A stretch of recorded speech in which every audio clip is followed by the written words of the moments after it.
yang terkait dengan sebelumnya suara saya terdengar ya? Sehat. Oke. Jadi gini, untuk yang bisa saya ceritakan itu adalah sejarah perpajakannya secara umum gitu ya Mbak ya.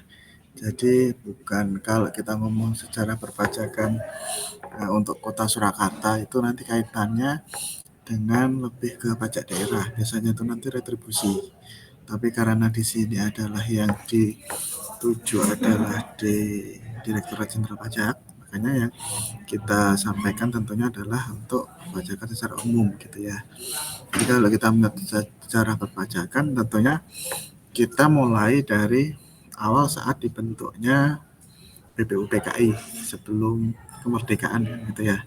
Sebelum kemerdekaan itu kan dari para pendiri bangsa itu kan sudah harus merumuskan nih sebelum suatu negara terbentuk ya harus ditentukan dulu menitnya seperti apa. Dari situ ditentukanlah bahwa untuk membiayai kebutuhan suatu negara untuk negara Indonesia gitu ya konteksnya ya maka satu-satunya cara tentunya adalah dengan menghimpun dana dari masyarakat. Dan karena menghimpun dana dari masyarakat itu harus mempunyai legal formal, artinya harus ada undang-undang, maka disitulah setiap pemungutan pajak itu harus diundangkan. Itulah dimulainya dari disitulah disepakati dulu bahwa untuk membiayai keperluan negara, maka instrumen yang digunakan adalah bentuknya adalah pajak seperti itu. Artinya nanti ada kewajiban dari setiap warga negara untuk istilahnya untuk mengumpulkan lah untuk dari penghasilan dari setiap warga negara untuk diberikan ke negara untuk kemakmuran bersama seperti itu. Nah, kalau dari sejarahnya seperti itu. Nah, kalau kita sekarang dari rentang waktu 45 sampai dengan tahun sekarang 2025 itu kan banyak kejadian, banyak progres yang harus dicapai gitu ya Mbak ya. Jadinya selama proses itu kalau dari Direktorat Jenderal Pajak itu setidaknya sudah ada 4 kali tahapan reformasi. Nah, reformasi yang pertama itu dimulai dari tahun 1983 sampai dengan tahun 2000 itu yang fokusnya pada pembentukan 5 undang-undang fundamental. Jadi di tahun 1983 itu ada 5 undang-undang perpajakan yang fundamental yang sampai sekarang itu kalau kita melihat membaca undang-undang itu masih disebut terus ya. Jadi itu nanti ada undang-undang nomor 6, nomor 7, nomor 8, 12, dan 13. Nomor 6 itu tentang KUP.